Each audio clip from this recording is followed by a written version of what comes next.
We're about news, commentary, conversations, truth, liberty, and God. We stand for American values and our flag. We believe that the Constitution is a document that fortifies rights already given to us by our Creator. We will not apologize for our love of God and country, ever. We are Right America Media.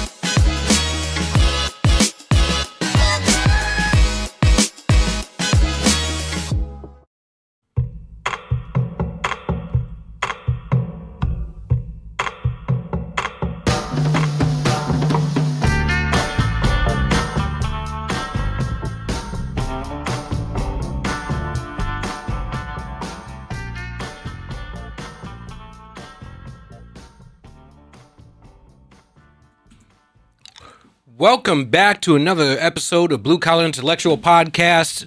We're still here. We're still giving you fire information. We're having great conversations, great guests. If you're not a member of the Ram TV Live family, you need to go sign up, like, subscribe, share, become part of the family. We're going to keep giving you good interviews. We're going to keep having on great guests. We're going to keep talking about the topics that need to be talked about. And as usual, on the Blue Collar Intellectual Podcast, I am going to shatter your preconceived notions about everything that you have been lied to about. First up, there was just a massive, massive earthquake of an interview that shattered the notions on the right? The woke right, the people who delve into the per capita black people bad, Jewspiracy theories, white is right, white identitarianism, blah, blah, blah, blah, blah, blah, blah. The people that are on the right but act and think exactly the same as the left. The people that have adopted the race, ethnicity, and religion are the underlying guards of everything that we should be paying attention to in American politics, not effective governance, not liberty, not the Constitution, not maintaining our republic. It is so exhausting, right? So, Tucker Carlson decided not just to have on Nick Fuentes, but to agree with him in such a way that almost seems like he's trying to promote him. Now, there's been many people on the right, and I want to preface this, right?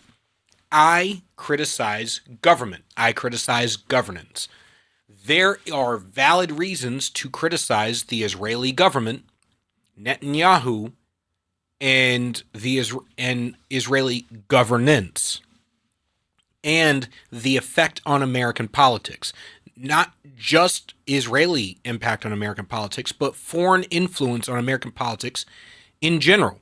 We just had on a guest, I believe it was 2 weeks ago, that just spoke about the UN's influence on American politics and how the last few chairmen, or what for the last 40 years, I believe, the chairman, since World War II, every single chairman of the UN has been a communist or a socialist. And this country, a capitalist, liberty-based society, is antithetical to socialism and communism. Therefore, we wonder why the UN, we are there to enforce everything the UN props up or proposes. We are their enforcement arm, our military, our economic markets, so our ability to wage war and levy economic pressure around the world.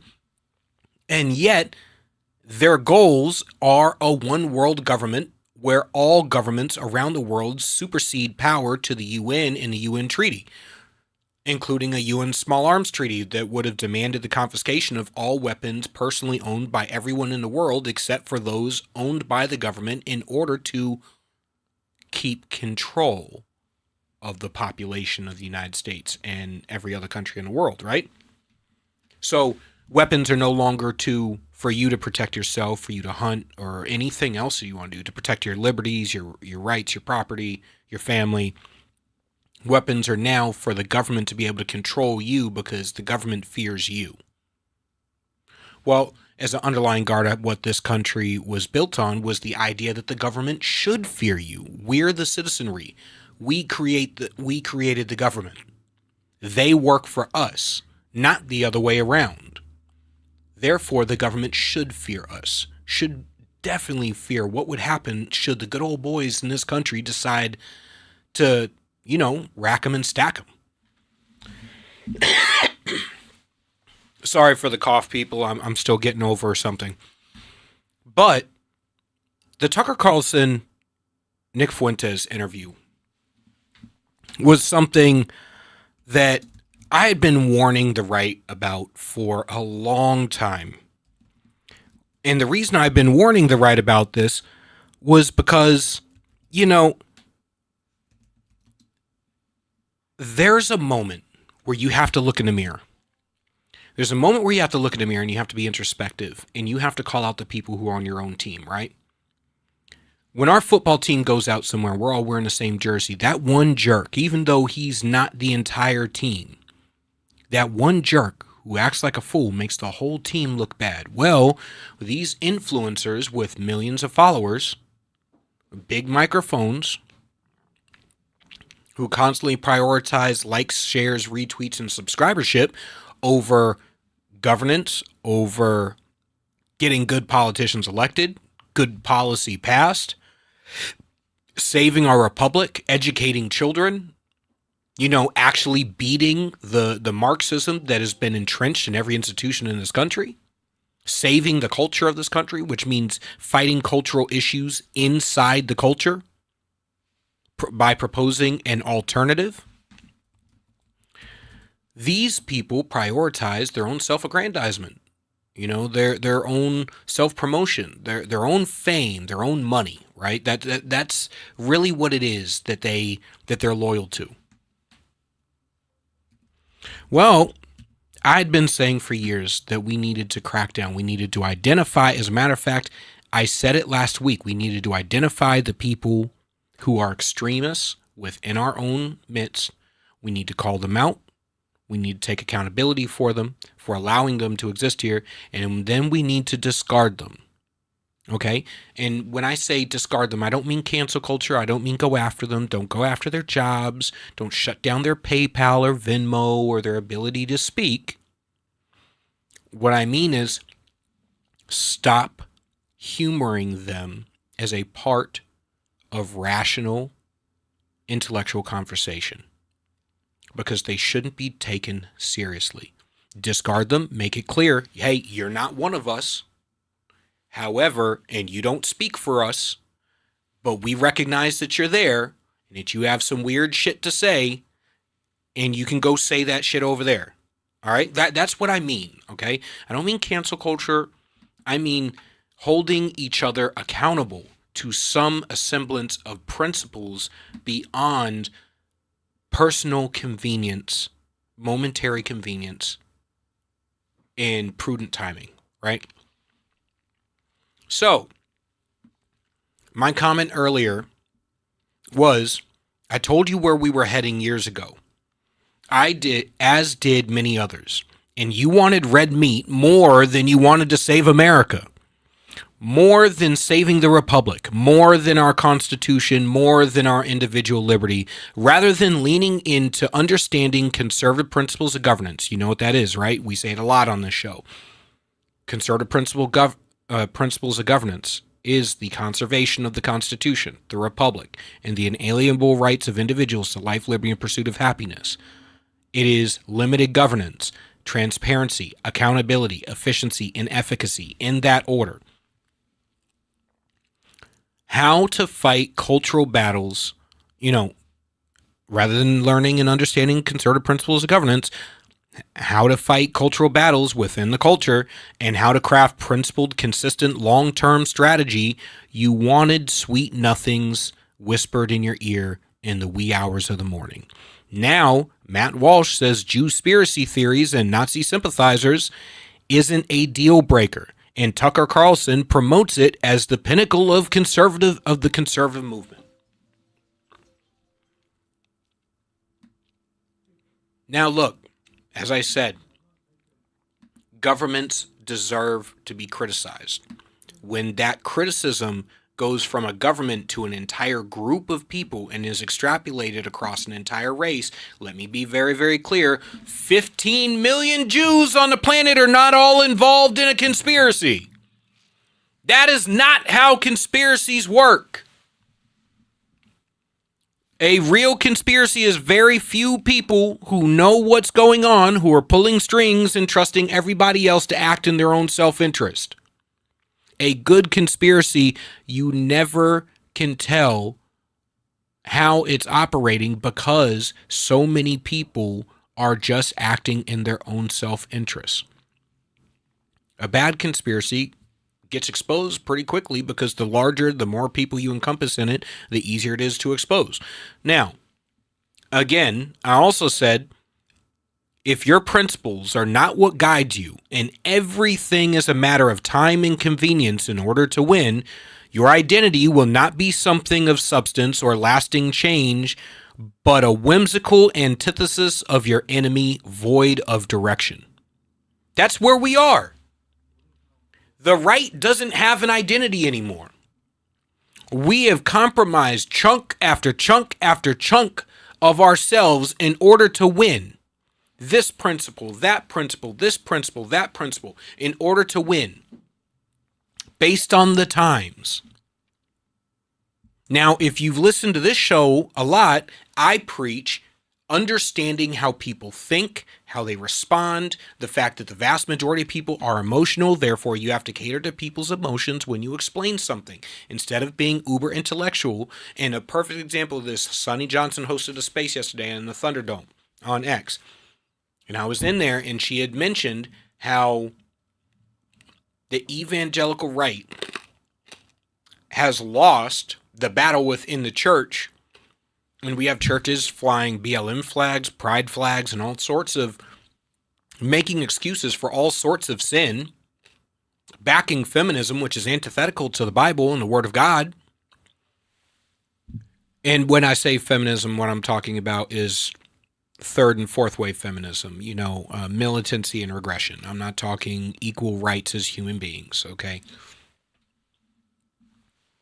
As we've gotten into this, the reason why we've lost in the church is because the right continues to focus on a parody, a bastardization of a masculine form of communication, which is duty, responsibility, okay?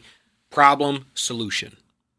Okay, rather than understanding that you're talking to people and the topics are very emotional, and if you don't explain it in a way that that person understands, remember, communication is not just about what's heard, it's not just about what's said, it's also about what's heard, which means you have to craft what you're saying in order to get it across to the vast majority of people so that they understand and internalize the point that you're trying to make, and then they make the choice to change. You have to craft your message differently, which means you have to use a basic level of psychology, understanding of people's emotions, how they're going to respond to certain things, right? You're not going to call your wife fat if you want to sleep with her tonight. Right? Not going to insult her if you want to sleep with her tonight. If you want to get some tonight. You're going to be nice. You're going to explain your position in a way that doesn't make her lose her shit. And this is what we need to do on the right. Instead of talking to people about duty and responsibility, you do this, you're going to hell. Instead of talking to people about duty and responsibility and making God out to be this fiery dragon, we make him seem like he's got a flaming sword and he's going around just smiting people. Instead of doing that, approach people with grace, right? Jesus Christ flipped the tables over on the Pharisees. He treated them with ire because they knew the word of God and they perverted it towards their own ends. Because they bastardized the faith. But he treated the sinner with grace. okay? And you approach people where they are, not where you would like them to be. So if I'm talking to a guy who's involved in drugs and gambling and drinking and prostitution, so on and so forth, I'm not going to beat him over the head with the Bible and tell him he's going to hell. I'm first going to offer him a hand and show him a better way and say, just walk with me for a moment. Let's see if we can fix a few things. On the right, this is something we need to do. There's another divine masculine way of affecting change and explaining things. You inspire people. Inspire people, not just duty, not just responsibility, but inspiration. You touch their better angels. Okay? Now, we can criticize the Israeli government. We can criticize the culture wars in the United States. We can criticize different things that different people do, but as conservatives, we believe in individualism. We don't label entire groups because that's collective responsibility for the actions of individuals, and we're individualists as conservatives. We don't believe in societal collective responsibility. As a matter of fact, to even take the position of societal collective responsibility for individual actions, you're taking a leftist position of collectivism. That is a Marxist position. The society is responsible for the actions of individuals, for the well-being of individuals, for the betterment of individuals. The individuals are not responsible for making their own choices and deserving to be held accountable for their own choices. Because on the show, we don't make excuses for criminality. So I want you to focus on being effective. These groups, what you're seeing pop up, for years and years and years, we accuse the left of being Marxist, socialists, communists, so on and so forth. Guess what? They were becoming everything we accused them of being. And they're so close to accomplishing their goals, they decide to do it. Now, on this side of the aisle, thanks to no guardrails on social media or the public square, so on and so forth, which is a good thing. I'm a free speech absolutist. By all means, say whatever the hell you want. I don't have to agree with it. And me agreeing with it is not saying, or me disagreeing with it is not saying that you don't deserve the right to say it. I can say you don't have the right to be taken seriously, but we need to understand that if we're going to save this republic, we have to have a long-term thought process towards changing, and that means we have to be introspective. We have to look in the mirror, and we have to take those steps forward to root out the rot within our own midst, okay? You don't keep a bad apple in a bushel of good apples. You get rid of the bad apple. Let it rot over on the corner by itself, okay? So, by all means, criticize governments. But we don't have a race problem in this country, and we don't have a problem race in this country. We have a governance problem in this country. We have a Marxism, socialism, communism problem in this country. We have a cultural problem of cultural decay. And if you want to beat that cultural decay, you need to get active in the culture and propose better culture, provide better culture, build an infrastructure of everything you want people to see and to attach to and believe in and inspire them with, rather than just lambasting the culture you don't like. You can't expect your enemy to all of a sudden adopt your principles. Live by your own principles. We'll see you after the break. We're going to have an excellent guest up. We got Steve Abramowitz, host of the Heartland Journal's Tennessee podcast, coming on to discuss police underreporting on crime in major cities, the 3-Strike Act, whether it's smart or is it bad, and the tariff war. See you after a break.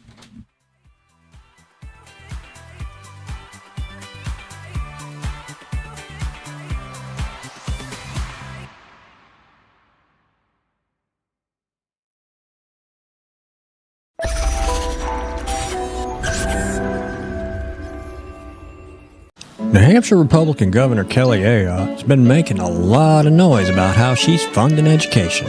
The Republican budget she just signed provides more money for education than ever before. She even bragged the other day that New Hampshire is top 10 in the country when it comes to funding our children's education, as if giving money to school systems has anything to do with learning. If you look at the math, and if you got schooled in New Hampshire, the odds are good it's not your best subject. It's the exact opposite. The more money we throw at schools, the less kids learn. We're committed to wasting money on an experiment that failed, unless wasting money to drive parents to homeschool their kids was the goal. We prefer to pick on Democrats, lower hanging fruit and all that, but our rhetorical woodshed doesn't discriminate. If that sounds refreshing, you need to check us out. This is Steve McDonald for Granite Rock, and we'll keep shining the light on them for you.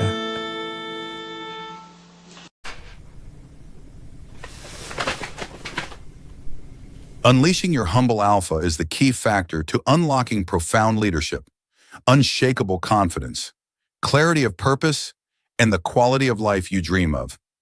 As combat veterans and military leaders Stephen Kuhn and Lane Balone decode how you can master your life, conquer everything that stands in your way, improve your ability to cope with stress, and run toward greatness.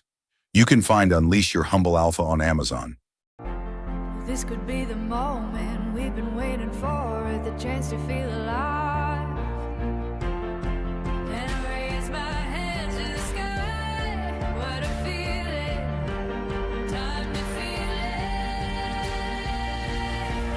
This is where it all begins.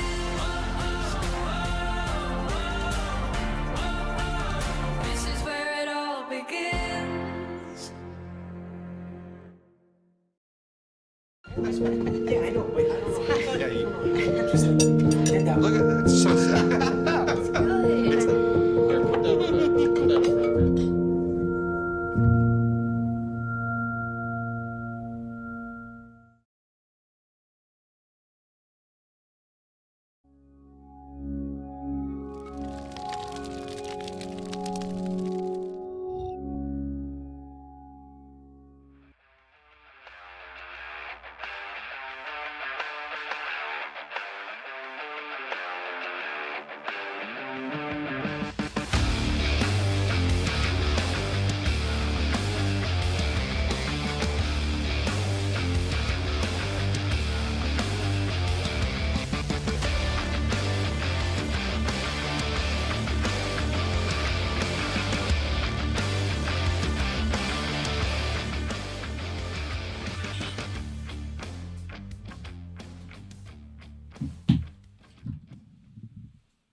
Welcome back to Blue Collar Intellectual Podcast. We're in the second segment today. There's a lot going on in politics. There's a lot of weird stuff going on in society, right? And we're going to keep touching on it. But up next, we have Steve Abramowitz, host of Heartland Journal's Tennessee podcast, music and movie producer, editor host of Heartland Journal's Tennessee podcast. We're going to get into some great conversations. I want to thank you for coming on the show today. My pleasure. Thanks for having me. How are you? I'm doing pretty good. News is getting pretty weird. It is the season. It is the season, yeah. Man, I feel like we haven't had a normal news cycle since COVID. It's funny you say that. I mean, when I started in this business, there was a news cycle, and rarely Saturday, Sunday was breaking news. But within the last 1 to 2 years, it has been on hyperdrive. You're absolutely right. Must be those data centers. I remember COVID. It was like every month it was something weird. I wanted to produce a calendar. It was like murder hornets, the toilet paper shortage of 2020. People eating Tide Pods, randomly bursting into people's houses and pointing guns at people and expecting not to get shot, kids jumping out of cars. It was just wild stuff. And every week in politics, it seems like people learn the wrong lesson. They're like, if Donald Trump can do it, I can do it. I'm like, no. He's Trump. You're not Trump. You can't do the stuff he can do. You shouldn't do the stuff he does. And people are just saying whatever they happen to be thinking in any given moment. And I feel like I wish our grandparents were here to tell us, you probably shouldn't have said that. Just because you can say it doesn't mean you should say it. Just because you can do it doesn't mean you should do it. That is the curse of social media, is that there's nobody there to filter you. Everybody is a publisher, but nobody's an editor. So you get a lot of I wrote an article called Tickling the Algorithm, where basically you wake up in the morning, maybe you do this for your show and you look and see what's trending, and that's going to be your content for the day. And some of the big guys, you can make $1,000, you can make millions of dollars doing this by just tickling the algorithm to get clicks, for the newest conspiracy theory, who killed Charlie, or why did the Muslims attack Israel, or is Israel behind all of this?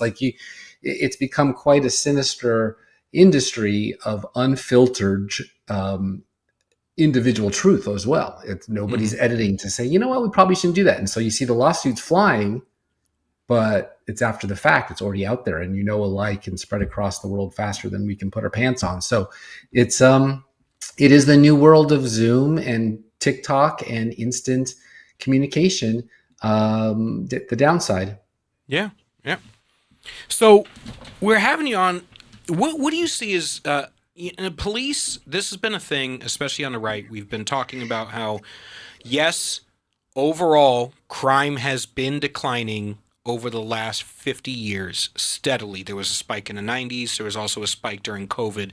But that spike is in relation to a consistent drop over time. And the drop is because as people fight less and less over resources, are doing better, and not living in poverty, people tend to commit less crime. The more cushy your life is, the less likely you are to engage in criminality. The more developed a country is, the more crime typically tends to drop. That is true.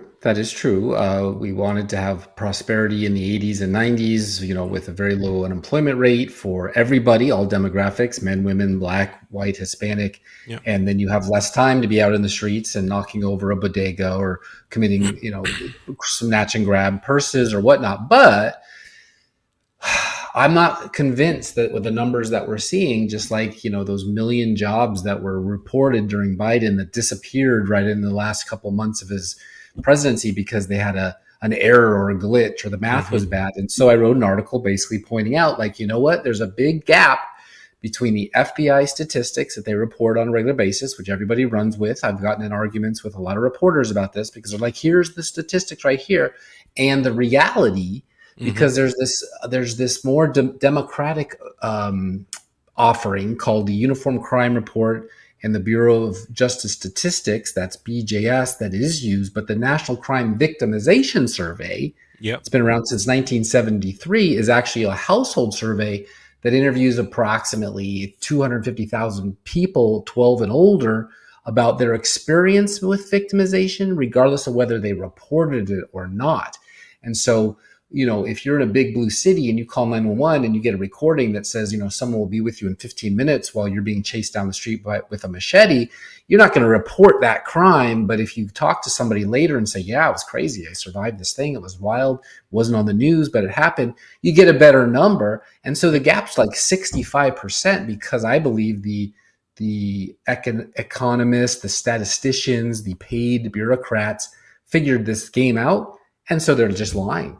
And so there's this big gap between what's really happening on the street that you can see with your own eyes if you walk downtown in a big city, or what the FBI is telling you that, oh yeah, Baltimore crime is way, way down. It's like, no, I don't think so. No.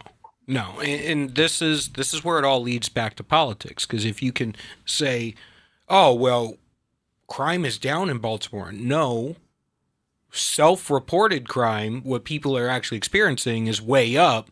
What you're recording and what you're reporting to everybody else is way down. And this is in that gap that you mentioned. This is where, during the 2024 election, Kamala Harris was running around the country going, don't believe your lying eyes. Crime isn't a big issue. The big issue is abortion. And everyone's going, I can't afford to fill my gas tank. People are getting robbed all over the place. I'm seeing snatches and grabs in the middle of daylight on Rodeo Drive, in the middle of friggin' Boston, in the middle of New York. It's happening all over the place. People are just running roughshod, and it seems like every time somebody wants to say, no, we need to crack down on this, this is inexcusable, they go, oh, you just hate poor people. I'm going, no. I don't like people who think that because that guy has something that they want, that they deserve to go and take it from him. Yeah, I mean, you're making the case that Donald Trump is trying to make by sending the National Guard to blue cities like Portland, Los Angeles before that, Chicago, and they're saying, no, we don't need it. Everything's wonderful. Look at the statistics. This is not an insurrection. This is not a crime in progress. We don't need the help. But then you talk to the people like in Memphis where they did it, or DC, and they say, oh my gosh, I can actually let my kids play in the backyard playground now. We don't have to worry about, gunshots or snatch and grab traffickers or all this kind of thing because law and order has finally come to town. So what you're seeing is it's about to be an election year. Gavin Newsom he wants his, redistricting effort to pass, but he's lying to everybody. Or we're not supposed to say lying in politics. He's misinforming everybody that the crime that they know in their heart and can see with their own eyes is not really happening, and that the Democrats are the greatest thing for everybody's protection. This happened with Tim Walz in Minnesota during George Floyd. This happened in Portland with over 100 nights of Antifa rioting in the Portland courthouse and the ICE building. This is happening in Dallas, where they're shooting at ICE agents, or they have an app that can track ICE agents, doxing them. Like, the madness and the chaos that the Democrats have given room for, they're trying to remind you, no, it isn't really the case. And it's just not true. And so, God blessedly, it's a lot like the ADP survey for economics to see job layoffs. It's a private company that has a reason to tell you like it is, as opposed to the Bureau of Labor and Statistics, which may be compromised by politics to say, oh no, the layoffs aren't as bad as you say, go buy stocks and go shopping at Nordstrom's. Well, there's a disconnect. And so I called it evidence of police underreporting in major U.S. cities. Pretty clear. It's a big problem. And if you can't trust your police department, you're not going to call 911 in an emergency. I fear we're going to end up with something like vigilantism, like in the Bernie Goetz days in New York, or the old movies Death Wish with Charles Bronson, where people are going to have to take it amongst themselves what they perceive to be a threat to be self-defense. And then, of course, then you get into all these red states that are trying to mess with Second Amendment rights, which are specifically there for this. We've gotten ourselves into this weird universe in 2025, I guess, post-COVID, that just has turned everything where the bad is good and the good is bad, calling the evil good and the good evil. And that includes self-defense, because the government thinks the crime rate is going down, but the people who live in the neighborhoods know full on well it's not the case. So a good friend of mine, Maj Toure, head of Black Guns Matter, we have this conversation quite often about how the stats are well known that black men are far more likely to be convicted of possessing and owning an illegal firearm. And one of the things that I always brought up was when it came to Kyle Rittenhouse, the right had said, had Kyle Rittenhouse been black, we would have marched for him, built statues for him, so on and so forth. And my response was, and Kyle Rittenhouse did an interview and he was asked, would he have been treated the same had he been black? And my comment, or his response was, no, they would have made it about the gun and nobody would have came to my defense. The left would have made it about the gun, about the AR-15, not about race. And the right wouldn't have came to his defense because he wouldn't have been just lily white boy defending. It would just be another black guy with a gun getting arrested for a gun charge. And my whole thing Kyle's been on my show, by the way. Yeah, he did talk to me about exactly that. And it's true. I talked to him in person. Yeah, he's a good kid. Yeah, he's been on my show, and he said the opposite of what a state senator from Nashville has said every time there's a shooting, no matter what, including the Covenant shooting where 3 little 9-year-olds were killed. It's the gun. They always say it's the gun. Well, no, it's not. It's the sinner that has the trigger finger that is the problem. And a lot of times what we've been obfuscating against, and I was railing on this, is it's the pharmaceuticals that are overprescribed to these people, whether they're on pain because they had transgender surgery, whether they're just confused as to who they really are. So it's an SSRI, or whether they're just over-medicating themselves or getting cheap drugs off the street that give them, these panic attacks. The marijuana of today is very potent. That ends up translating into violence quite often. And so Kyle Rittenhouse's case, they had been looking for a white guy to blame for, this Christian white nationalist, like they're calling Charlie Kirk right now, for a long, long time. And he was their poster boy. And so I remember when he was on trial and he cried and they said, oh, the poor little weak guy crying. But then you see an Antifa guy get demasked and he starts crying, or he's got tear gas in his eyes and he's crying in Portland. to show how weak they really are, whereas he was a statement for self-defense, Second Amendment rights, trying to quell a riot that the police wouldn't. Yeah. That's exactly what that was, versus trying to make a race thing out of it like George Floyd, where we end up realizing, wait a minute, he's a drug dealer who held his pregnant girlfriend at gunpoint, or maybe just a home invasion at gunpoint. She was pregnant, whether he knew her or not. So that is politics. That is when I said, don't politicize COVID. It's not a Republican or a Democrat thing. It's a virus. Like, anyone can get it. Don't do that. But they did it anyway. Don't politicize crime. Republicans and Democrats are both susceptible to bullets, but they did it anyway. So we, in America, we've gotten to this thing where anything Trump says oxygen is good, they're going to hold their breaths in the corner and say, we'll just pass out, or we're going to shave our heads, or we're going to take Tylenol when we're pregnant. Like, what virtue signaling are they doing with this, other than harming themselves and their potential child, who maybe they didn't want anyway? So really, a lot of stuff has gone just completely off the rails, and it has a lot to do with Trump and his willingness to take political issues that have been very hot potato cultural issues for a long time and try to correct the ship, whether that be overturning Roe versus Wade, which I know the Supreme Court had to do for him, but he was the one who put them there, at least 3 of them. And so that drove the left nuts. When he closed the USAID and was one of their big slush fund money centers, he drove the left nuts. When he said that we were going to, arrest people for crimes against ICE agents, it drove the left nuts, because they loved beating on them for 4.5, 5 years and not having any consequences. So I just think that we've seen a lot of the left going crazy, while the right has actually been very sober, very calming effect, and trying to get things done, like save a couple $1 billion here, a couple $1 billion there with Doge, that had been for 40 years just shovel the money out the door without any tracking on it. I 100% agree. I think the biggest problem is we apply politics rather than applying principle to each and every situation. It is either good or bad, regardless of who does it. We apply politics and then decide whether the person is guilty or innocent based on whether it meshes with our politics at the given moment.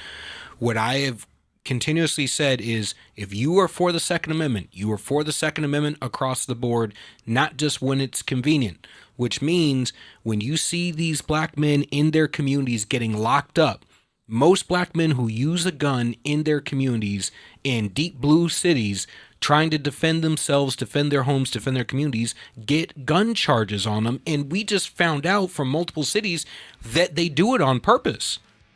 And take that on top of the underreporting of crime. So now you're underreporting crime. Cops aren't showing up when they need to be because they're not getting the resources if you're not reporting the crime properly, and they're not able to allocate it properly. And then on top of it, you're not giving people the right to defend themselves, and you're punishing them if they do. Have you seen that they're booking them incorrectly? They're booking them the wrong race so that the statistics go up for whites, even though they're not. Yeah, I mean, that's basically fraud at the police department. Yeah, I mean, this is just across the board, outright corruption and negligence, and it needs to be rooted out. Amen, brother. I want to thank you for coming on the show again, everybody. This is Steve Abramowitz, host of Heartland Journal's Tennessee podcast, music and movie producer. We're definitely going to have you come back on, because this year is going to get weirder. It is only going to get weirder from here. All right, I will. Thank you. All right, God bless. Up next, we're going to have James Bradley, author of Precious Freedom, a novel, to talk about the Vietnam War. Did we lose? How did we lose? I think we lost the PR war. We're going to get with you next. Stay tuned after the break.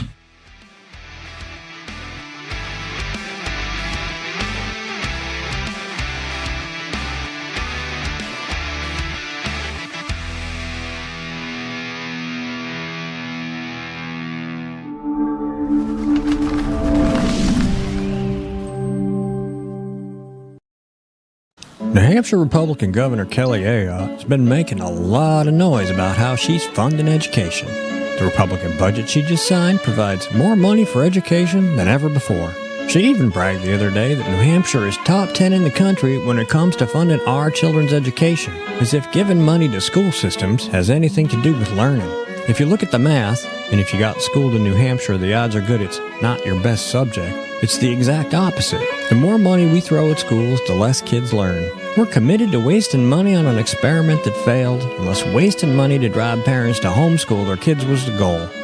We prefer to pick on Democrats, lower hanging fruit and all that, but our rhetorical woodshed doesn't discriminate. If that sounds refreshing, you need to check us out. This is Steve McDonald for Granite Rock, and we'll keep shining the light on them for you. This could be the moment we've been waiting for, the chance to feel alive. And I raise my hand to the sky. What a feeling. Time to feel it. This is where it all begins.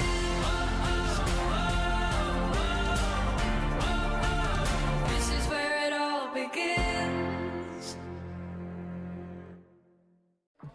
How do you know when you've made the right decision?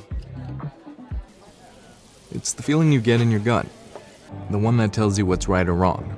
It's the one that says, sure, I can have a drink. Or the feeling that says, okay, I've been drinking. Now what?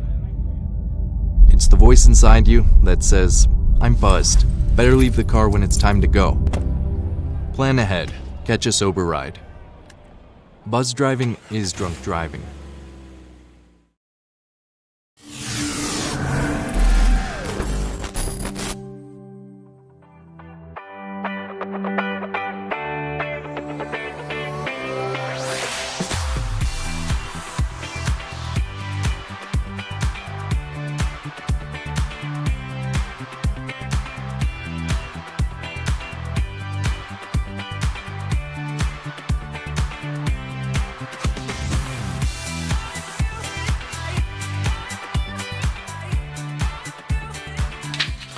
Welcome back to the third segment of Blue Collar Intellectual Podcast. We're giving you fire guests today. Remember, we're going to keep getting into this stuff.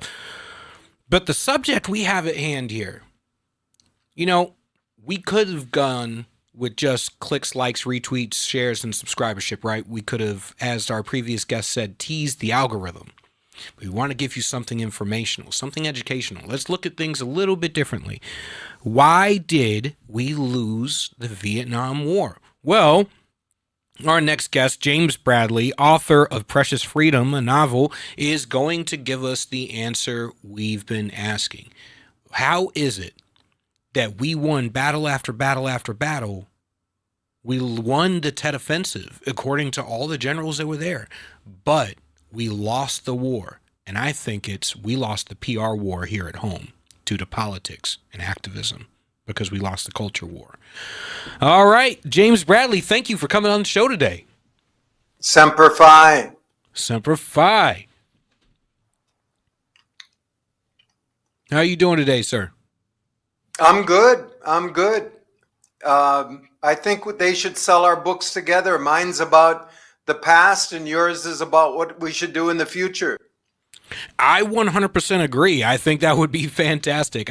We've had on a lot of veteran guests, and I've gotten to the point where I want to, like, I've been buying everybody's books, and I have them all in a giant line on my shelf, and I'm going, these, and I'm putting them in order of how I think they should be read to educate people and to build out a great man and what should be a great man, great steward of the community, great steward of society, and an educated man who can affect change in the world. Well, I've been trying to do that for 30 years with my books. I started with Flags of Our Fathers, about my dad fighting on Iwo Jima going up Mount Suribachi. Clint Eastwood and Steven Spielberg made that movie, Flags of Our Fathers. I love that. And then I started to research how we got out into the Pacific. And now I spent 10 years in Vietnam, if you can believe it, Julian, trying to figure out what happened. And the reason I went to Vietnam and I thought, I'll spend 3 years and figure this puppy out and write a book. Because of all the propaganda, I had been propagandized by the American press. It took me 10 years to unroll the propaganda from my brain. and listened to the Vietnamese. This is shocking, but I'm the only American author who went to Vietnam and asked the winners, how did you win? I caddied for Vince Lombardi when I was a kid. And with Vince, it was win or lose. And if the Green Bay Packers lost, he studied how he lost. He didn't bemoan the fact that he lost. He didn't make excuses. He didn't say, well, we won on yardage or we had a better defense. Or no. The final score. And I went to Vietnam. We lost that war. But the American narrative is we could have won if only. If only the press, if only the politicians, if only we had done this, if only we had done that. There's a lot of ifs in the American narrative, but the bottom line is the Vietnamese won. And I asked them how they won, and I was shocked. They had a plan. They had a plan going back to the 1930s. The protests that happened in America in the 1960s and 70s, hundreds of thousands of people out on the street, that was part of Ho Chi Minh's strategy. Ho Chi Minh was telling his people in the 1930s that once the West saw the unevenness of this battle, Western rifles pointing at the heads of Vietnamese mothers, that the home countries will rebel and they'll protest and they'll cut off the money. So in other words, the way the Vietnam War is covered, it's like there was a military part, and then, back home there were protests and opinion. No. Ho Chi Minh saw it holistically and taught his people, we're going to win not only in Vietnam with rifles, but we're going to win in the living rooms of the Americans. And if somebody has a strategy and his strategy proves that he's a winner, I guess they're the winners. But I'm the only guy who's gone to Vietnam and asked them, how did you win? I am so glad that you did. So going through the military, we go back through every single battle. Military history is one of my favorite parts about the military is the level of studiousness that we go through every single battle and every single military engagement. And I was looking at the Vietnam War, and I'm looking on paper, battle after battle after battle after battle that we won.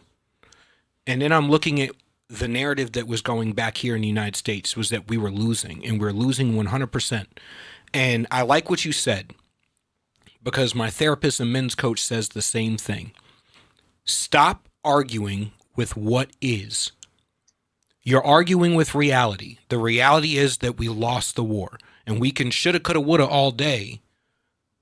But my question is, how did we lose? The problem with the question, with the narrative, is the assumption we were ever winning. America was never winning for 24 hours in Vietnam. We were winning according to General Westmoreland with the body count. But the body count, that's the first time in history. See, the helicopter is seen as America's power. If you look at any book on Vietnam, they'll have a helicopter on the cover. Well, I went to Vietnam, and the Vietnamese said, oh, Mr. Bradley, thank God for the helicopter. God, you Americans use the helicopter. And I said, what are you talking about? And they said, look, it's about taking territory. And the helicopter means you can't take the territory. You have to fly over it. So the Americans, my dad fought on Iwo Jima. I asked a colonel, how did you know you won, that the battle was done? He said, we had all the territory. In Vietnam, we never took territory. Every day at 4 p.m., the Marines had to retreat and dig a hole and hunker down. And the Vietnamese fought at night. The Vietnamese guy said to me, he said, you never saw me in those films of Vietnam. I was out fighting all the time. I said, well, then why didn't I see you in any films? He said, because we never fought during the day. Ho Chi Minh said the Americans have eyes in the sky during the day, fight at night. I said, what? He said, we were sleeping during the day. He said, we knew the territory. We came out at night, put the bungee traps, the mine. We harassed the Marines as they were asleep. They had like spider guys trained to walk on the minefields when the Marines were sleeping and disconnect things and harass them. So we never won for one 24-hour period. It was an intellectual concept that we were winning with the body count. Hoden didn't care about the body count. He said, you're going to kill 10 of us for every one we kill of you, and still we're going to win. What General Westmoreland went back to the United States. We're killing more of them than they're killing of us. Ho Chi Minh told us whole game, they'll kill more of us than we'll kill of them, and we will win. We'll push them out. It was a mental game. Communism. My brother enlisted in the Marines to fight communists. How do you fight an IST? I went to Vietnam and I thought, man, these were dedicated communists. I'm going to learn a lot about communism.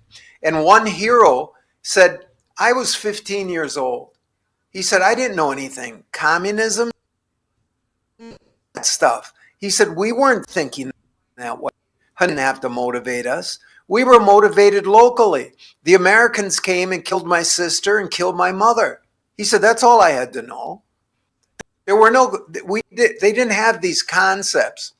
And Ho Chi Minh said, see, Americans were like, where's the battle? Americans were looking for the battle. Vietnamese were told, stay small, 7, 8 guys, 10, maximum 15. And don't ever condemn Americans.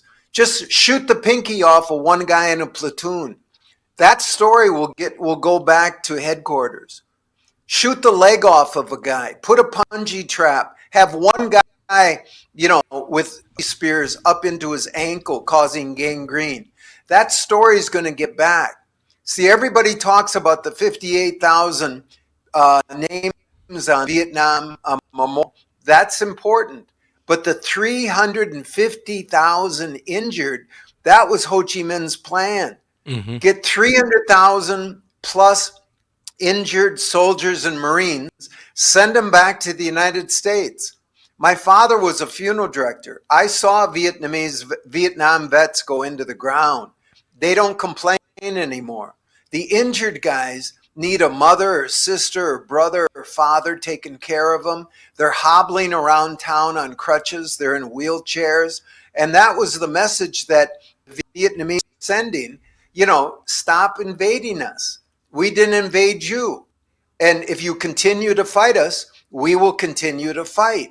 And it doesn't matter how many you kill. Westmoreland was telling the country a bunch of baloney. The Vietnamese didn't care how many we killed. And I had a Vietnamese say, you guys say you won all the battles. We don't care. You can say that. We won the war. That's the only bottom line. So I liken this to Iraq. We lose wars because we have a fundamental misunderstanding of the culture that we're dealing with. We were creating just as many enemies as we were creating allies every time we killed somebody's brother, sister, uncle, son. And what you just said about Vietnam, the psychological warfare that they were engaging in, the demoralizing act of 350,000 troops coming home, broken, unable to work, unwelcome at home, the marches in the streets, the college kids who don't want to get shipped off to the high school kids and college kids who don't want to get shipped off to another war, for a ism to fight an idea that in no way I can see on paper benefited the United States. I'm going to be honest. I can't see. We would have been better waging economic warfare. We would have been better doing what the Chinese are doing to us right now, engaging in unrestricted warfare. But we put boots on the ground to fight an idea, and you can't kill an idea with a bullet. And the idea wasn't there. Look, Vietnam, when America left, go to Vietnam.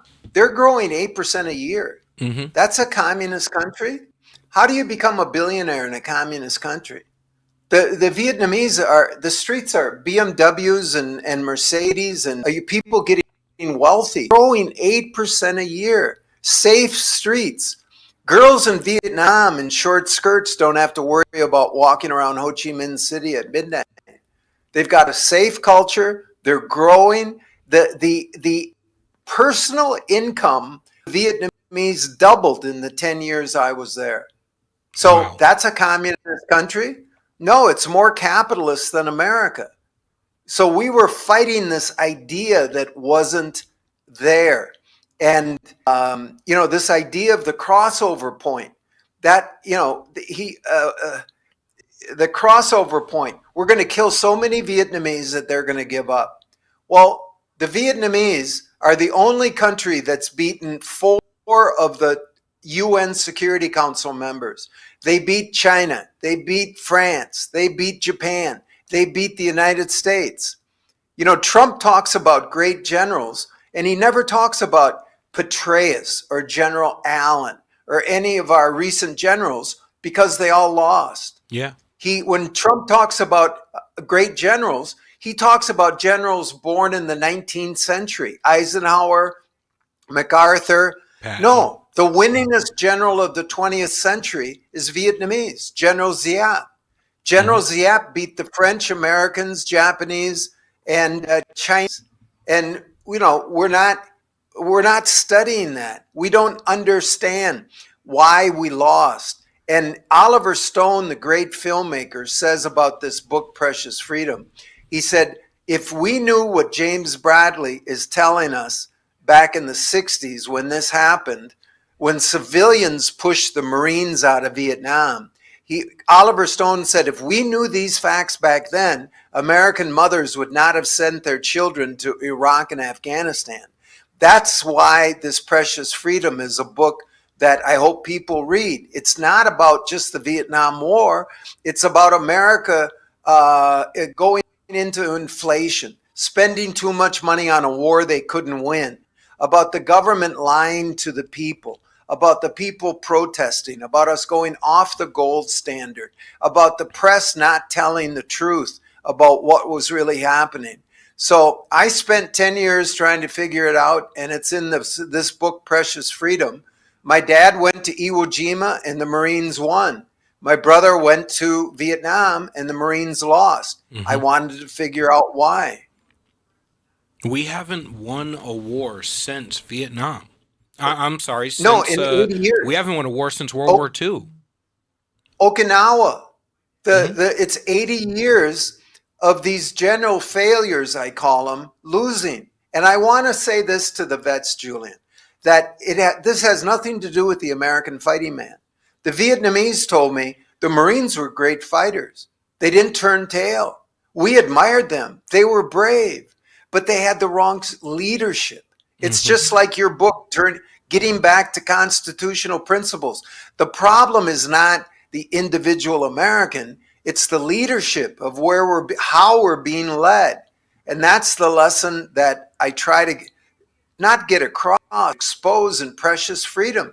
The Vietnamese honor the American soldier. They said they were great fighters and they forgive us. Ho Chi Minh said, don't hate the Americans. Why? They killed my dad.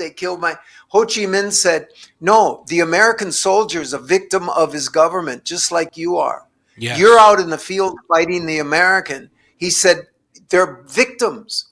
He said, those soldiers don't want to be fighting. You don't want to be fighting. It's the American government lying to their own people.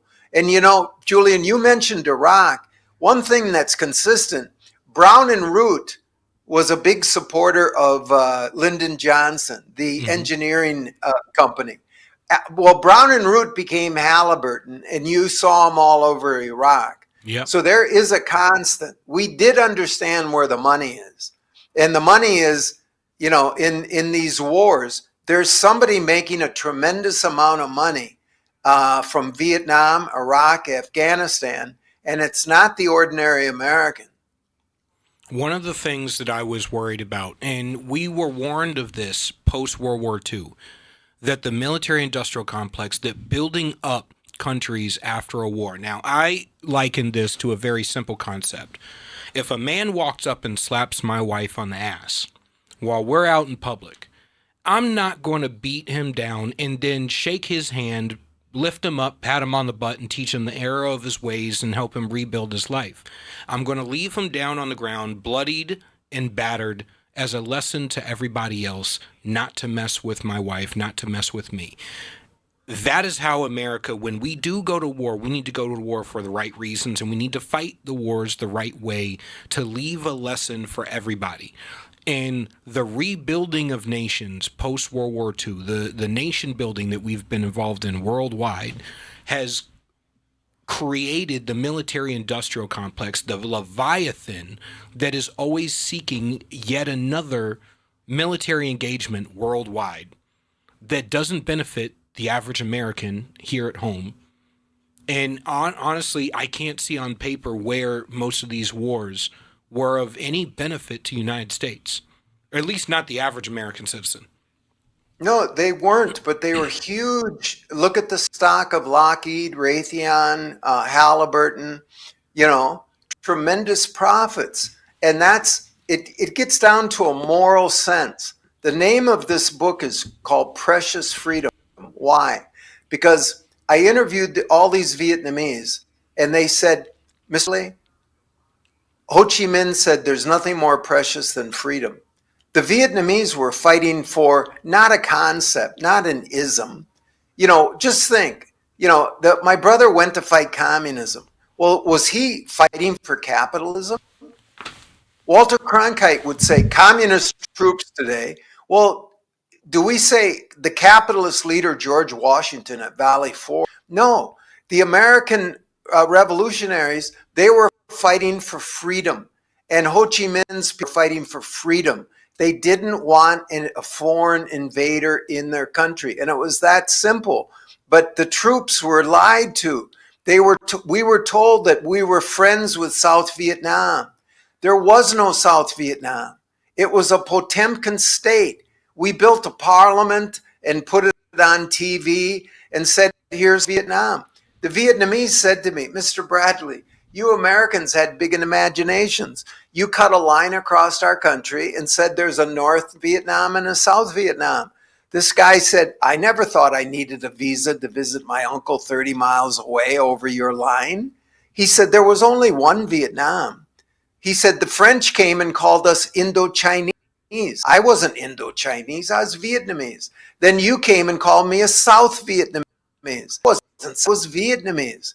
They were fighting for one Vietnam. It was that simple. And that's why they won. They were fighting for precious freedom.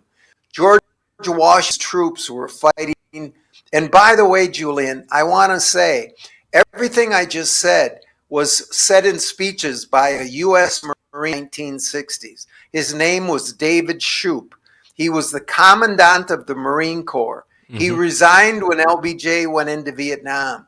He was a Medal of Honor winner at Tarawa, and you know what that means. And readers of my book, Flags of Our Fathers, know what that means. He was a supreme Marine hero, and he went across country saying, Ho Chi Minh's the George Washington of Vietnam. They're fighting for freedom. He said, my Marines win. He said, we've never had a war like the people are united. They don't like the corruption America's bringing. He said, let's get out of there. And a Marine, U.S. Commandant David Shoup said, the fight in Vietnam is not worth the death of one American man. That was said by a Marine, a commandant in the 1960s, but that was covered up. He couldn't make it into the news because, Raytheon and Lockheed pay for the news. One of my LTs had told me, T-1000 we called him, he had told me that if you want to know whether or not you can win a war, you need to distill down what the people on the ground are fighting for. If the people on the ground you're fighting against are fighting for freedom, they're fighting for their homes, they're fighting for their families, well, guess what? That's not a war you can win, because those are people who are going to run at everything that you got to throw at them, and they're going to smile at you as they take you out one by one. They'll never get demoralized because they're fighting for their homes. They're fighting for their lives. And the wars where America is fighting for freedom, we believe we're fighting for the right thing. Those are the wars that we win. And As you can see, we haven't won a war since, and it's because the people we're fighting against, they're fighting for freedom. They're fighting for their homes, they're fighting for their families, they're fighting for their way of life. And unfortunately, we're the corrupt ones coming in to take it from them. I want to thank you for coming on the show. I hope I can have you back, and I really hope they start reading your book at war colleges all across the country, and that the book makes a huge splash and maybe changes the way we think about going to war in the future. Well, I hope so. As Oliver Stone said, we wouldn't have been going into Iraq and Afghanistan if we knew what the Vietnamese told me. So the book is precious. I think people from Flags of Our Fathers, and I spent 10 years putting my all in this book. So there you go. And thank you for having me, Julian, and Semper Fi. Semper Fi, brother. We're family, most definitely. Again, this is why we lost the Vietnam War. Hopefully we can learn from our mistakes, we can do better, and we don't continue wars of attrition fighting for the wrong things. My guest author, James Bradley, author of Flags of Our Fathers and author of Precious Freedom. Please go buy the book. Where can people find it? All over the place, and anybody can contact me at jamesbradley.com. The book will be out November 11th, but you can pre-order and you'll get it, right away. But I'm at jamesbradley.com. You can send me email there, and I'd love to hear from you, especially the jarheads. All right. Again, thank you for joining us on Blue Collar Intellectual Podcast. This is the end of the show today. I told you we were going to have great guests. I told you we were going to give you great information, new insights. We're going to shatter your preconceived notions of everything you've been taught by the media and influencers in academia. Once again, we kept our promise. Now, get introspective, look in the mirror, see how you can evolve, how you can change, and how you can save this republic. We'll see you next week. God bless everyone.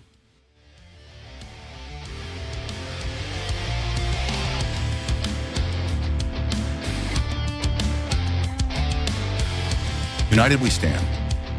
A Marine's Fight, written by Marine Corps veteran Julian Essiard. This book examines the deepening fractures in our nation, political division, government overreach, and a fading sense of shared responsibility, and offers a battle-tested path forward.